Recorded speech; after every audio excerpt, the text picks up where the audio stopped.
Hello everyone. Today we have a very interesting personality for our People Point series. We have Dr. Deshmukh. Thank you. Welcome, Dr. Thank you, Tina. He comes with 30 plus years of experience in teaching, consulting, and coaching. He's an MCC coach with 7,000 plus hours of executive and leadership coaching.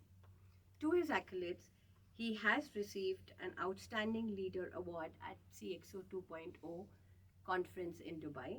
He's also one of the top 10 prominent leaders in India, recognized by Silicon Magazine of India.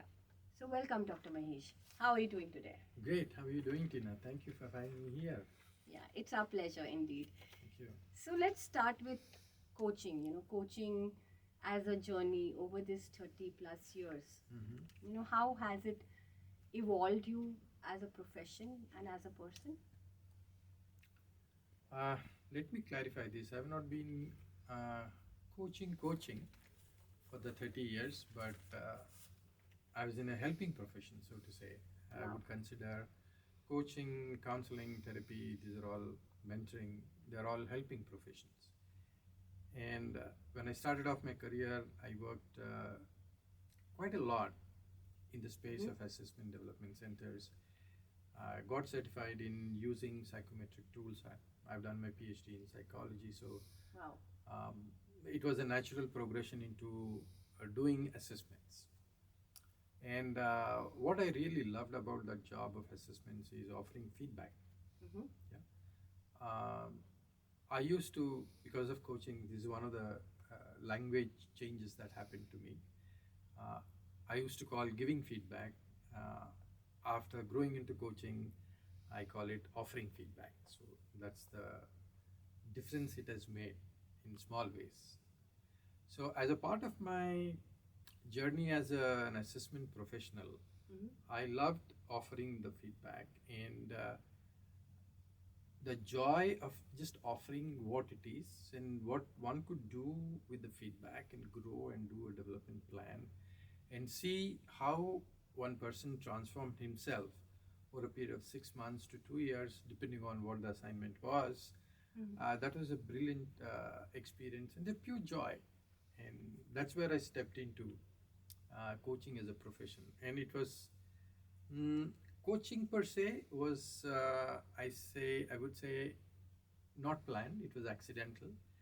I remember when I signed up for my PhD, I started off with a topic on workforce effectiveness, work commitment. Those are the areas.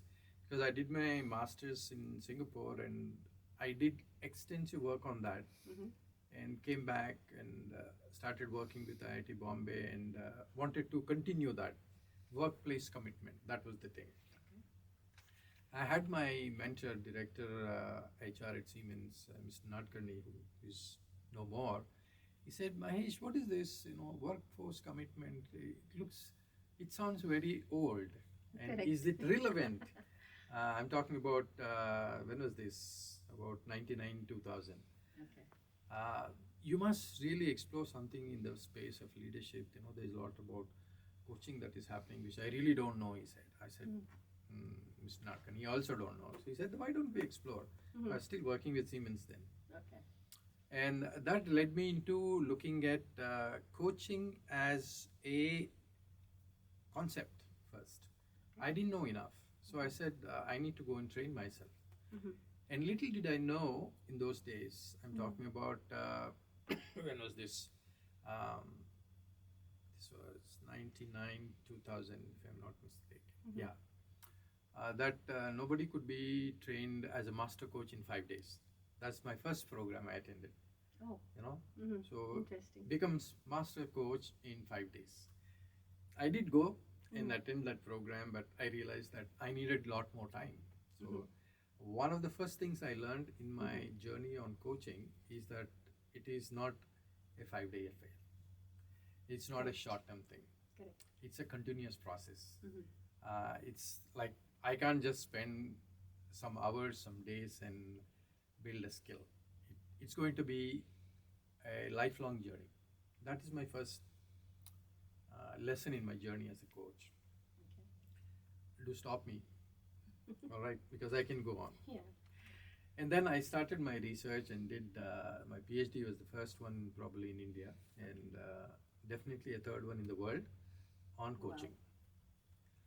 Uh, and that led me to start thinking about coaching. Then I attended another program with New Ventures West, which was a year-long program. Mm-hmm. That's where my grounding really happened. Okay. Very, very strong foundations of coaching.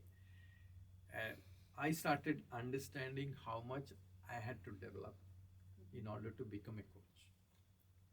So one of the things I picked up from that, while all the skills were there, the process was there, the tools were there, one of the things I picked up very powerfully was you can only help others develop if you have developed yourself. And that really pushed me back in terms of my coaching journey, but it pushed me into my own journey of learning and growing. That was the deepest insight I had in my earlier days of coaching. Interesting. I agree with you because I'm also in my ACC journey, so Awesome. it helps you to, grow as an individual, and I can completely vouch for that. I believe you've also been the president of the ICF Pune chapter. Yeah, immediate past president. Yes. Yeah, past president. That's an interesting role. So there are certain myths which are there about coaching. Some of them which I have come across is Mhm. that as soon as you become a coach, you get coaching assignments left, right, and center. So it's pouring coaching. Is that true? No, it's not. I'm still struggling. Oh, okay. So it doesn't happen that way. So, like any other profession, you'll Mhm. need to market it. Okay. You'll need to be visible, Mhm. and also make it attractive for the client to be able to come back to you. So all the marketing gig will have to be applied here. Mhm. Just having a credential will not be helpful. Mhm. Many a times, I keep saying this to all newcomers in coaching. All those people who you thought were friends, professional associates, are the last people who might give you any assignment. That's So true. just be mindful of that. That's a big lesson I learned. Right. So you also mentioned about marketing. Yeah. So any tips on how coaches can really market to get assignments? I, I don't think there is any other formula. Mm-hmm. It's like any other service you market. You become an OD consultant. Mm-hmm. Are you doing anything different? No. Mm-hmm. You become a consultant in any specific area. ISO consultant है, कोई assessment professional है. Mm-hmm. It all depends on how you use the marketing principles and apply it here. As simple as that. Okay. You will need to be visible.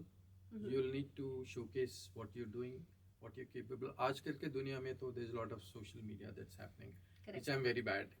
Mm-hmm. Yeah. My media partner Priyanka is always telling me, so you'll have to do video, you'll have to be on Insta, you'll have to be on this platform, you have to be on YouTube. I said, what is going to happen? I said, I'll give you an year's time to see what is the impact of this. I'm yet to see any results. Of course, you have all the youngsters because at this point of time, if you are aware that India is the youngest country in the world, Correct. right? Mm-hmm. And if you are wanting to appeal to that population, Gen Zs and beyond, Yeah. I think I'm taking a back seat in terms of being on the social media, Insta, YouTube, wherever. So visibility is a big thing. And offering small bite-sized stuff as a coach, like you would offer for any kind of a consulting work, that will give you a foot in the door for other people. Of course, collaboration, it's a collaborative work. You can't do everything all alone. For example, when you do team coaching, when you get into team coaching, we have recently done a project involving how many, about 300 plus people in a manufacturing company. Wow. And I had a team of 10 coaches from ICF chapter. And that's how you grow, you collaborate. Yeah, collaboration is important, I guess, Very, in all very fields. much. So that also, you also touched upon the millennials, so do you feel they understand coaching? Yes and no. Those who understand will come to you. Those who Mhm. don't will go somewhere else. Yeah. As simple as that. But what about educating them about coaching? Like any initial profession, if you take, do you think medicine is an established profession today? No, it's progressive. It's progressing. It's transformative. It's transformative. Yeah. But as a profession, I think it has been here for long, Yeah. right? Yeah. So when medicine started off, Mm-hmm. people were not very positive about receiving attention from medical professionals. So Right. they had to do their evangelizing at that point of time. Mhm. I think it is time for us to also do that evangelizing. You Correct. have to educate. You're absolutely right. Yeah. You need to educate the population so that they know what is in it for them and Mhm. receive it properly in a manner that is functional for both of us. Mhm. That is essential. Correct. So you also touched upon that you could do other things with coaching, like be an OD consultant. So one more myth which I come across is that you have to be a people's person to be a coach, or you have to be in an HR professional to be a coach. Is that true? Not at all. I know some of the finest coaches are from non-HR backgrounds. Yeah. Mhm. Somebody who has handled, if you're looking at executive and leadership coaching, Mm-hmm. people who have handled at least 2-3 functions Mm-hmm. in an organizational context, Mhm. if you're talking in that context, they are the most effective coaches. Yeah. Mm-hmm. Effective coaches doesn't mean that they are getting tons of business, Mhm. mind you. Mhm. There's a distinction you need to make. Correct. I Yeah. get that. Effective and success Yeah, are I very, understand very the different. sentiments there. Yeah. Yes. Yeah. So having an exposure to at least 2-3 functions Mhm. is always helpful. Okay. Yeah, and having handled teams is Mhm. helpful. Mm-hmm. It Okay. is helpful. Yeah. It's not a necessary condition. Hmm. Hmm. Correct. Yeah. Because somewhere I also feel that could you know if you are a people's person, like say for example, if I'm in HR today Mm-hmm. and I have to wear a coach's hat, and at the same time as HR or a team manager, I also have to wear mentor's hat. So there's a lot of, I have to like consciously keep telling myself I'm a coach, I'm not a mentor, I cannot play this role of a mentor. So why do we have these kind of guidelines, or how does it help, if I have to ask you that, when you are wearing a coach's hat, there are certain guidelines we have to follow and we need to stick to that. How does that really help? Uh, there are too many questions in this question, so let me take one by one. Okay, I'm First, sorry for that. you asked me about HR, Mhm. right? So I will clarify this. I've been into ICF accredited training programs. I run my own program. Mm-hmm. And what I've recognized is, and I also consult in the organizations as a Mhm. coach. So one of the things, um, all HR people, I mean, apologies if I'm going to hurt you a bit. You have one sitting right here. Yeah. So the thing with HR is, I think it is an occupational hazard. Mhm. Changing the hat really becomes tough for HR professionals. Correct. So most of us as HR professionals, we have gotten used to doing a lot of advocacy Mm-hmm. because that's what people come to us for. Correct. That's what True. we are paid for, True. right? So there's nothing wrong in that. Mm-hmm. But being able to sit on that chair and keep changing the hats is a tightrope walk for HR professionals. So it True. takes a little extra effort for them to Mhm. shift the roles. Mhm. So let's be honest about it and let's be mindful about it. That's all I'm saying. Mhm. That is one part.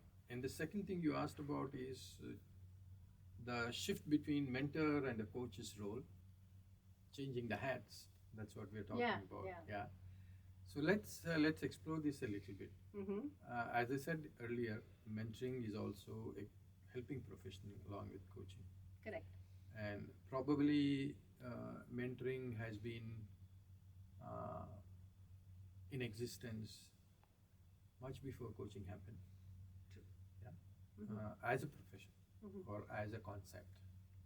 There is a lot of debate whether it is mentoring is a part of coaching or coaching is a part of mentoring. We'll not get there, as long as That can be a yeah, different session completely, different session I'm sure. Yeah. altogether. Yeah. So what happens is when you are mentoring, the expectation is that you have an expert knowledge Mhm. in that space in which you are being mentored. Mhm. Yeah. So it could be a functional expertise, it could be an organizational expertise, it could be a in a hierarchical level expertise, policy level expertise within the organizational context. Whereas coaching doesn't require that. Okay. Yeah. One of the myths about coaching, since you asked about myths, is a person who has experience uh, in in organizations, like who has been a CEO or a CXO, can be a good coach. Yes and no. Yeah. For example, I've never been a CXO. I've never been a CEO, Mhm. but I've also coached a chairman of a large conglomerate. Mhm. So, coaching is about offering help for a person to explore his own wisdom. And there is a structured method. That's where the science is about. Okay. Yeah. So, that's the distinction I wanted to make. Yeah.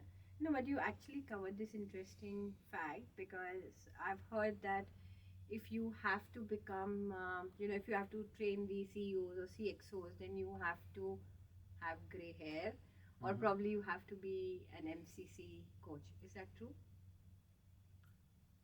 Yes, probably much in the Asian context. That's Mm-hmm. what I have come to recognize.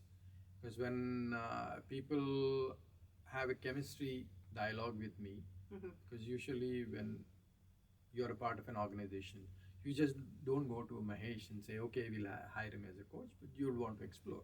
Mm-hmm. So, what is the best fit? What is the chemistry? You'll explore all this. In that exploration, one of the understanding I have is uh, mostly in the Asian cultures, they are looking.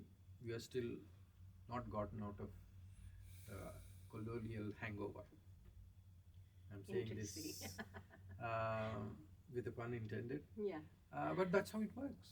Yeah, correct. No, I agree to it completely. You also touched upon the science part of it, when we were talking about coaching. Yeah, So my question to you is that coaching is a art or it's a science? it is both. You start with the science. You need to understand the process. You need to understand the ethical guidelines. Yeah, and how you can be respectful with the client, with the coachee, as we say, Mm-hmm. and then translate that into a process beyond the process. I'm Interesting. saying process beyond the process simply because Mm-hmm. that process really requires an art. Mm-hmm. For example, everybody says listening is an art. Unless you have the science behind listening, you can't build an art around it. Correct. Yeah. And for me, art has three fundamental principles which I borrow from philosophy. Mm-hmm. A, it needs to be simple. Mm-hmm. Yeah, they're all principles of beauty, basically. Simple, symmetrical, and proportionate. If you Very can, beautifully said. if you Mm-hmm. get all, if you can get all your science into these three, pillars or quadrants or whatever you'd want to call them, it really goes beyond your science. So let me give you an example. We all know as coaches, those of you who are trained coaches, Mm-hmm. you know how to ask powerful questions, right? And that's what we are taught as a Mm-hmm. science. Mm-hmm. And what powerful question to ask in that moment goes beyond science. That's where your art starts getting into play. So it's been interesting. I can go on and on about coaching, and I'm sure this podcast is not going to, and we can have 2 or 3 sessions Absolutely. on coaching because it's your passion and something which I want to pursue further. So, but we'll have to end this session. It's really been an honor having you with us. Thank you to It's NHRD been for hosting this. Really appreciate. it's been so insightful, and the learning, like you started with offering to coaching being an art or science, the 8 competencies, team coaching, 1 minute coaching, and obviously about the machine and the heart we ended with. So it's been interesting to have you with us. Thank you. Thank you very much.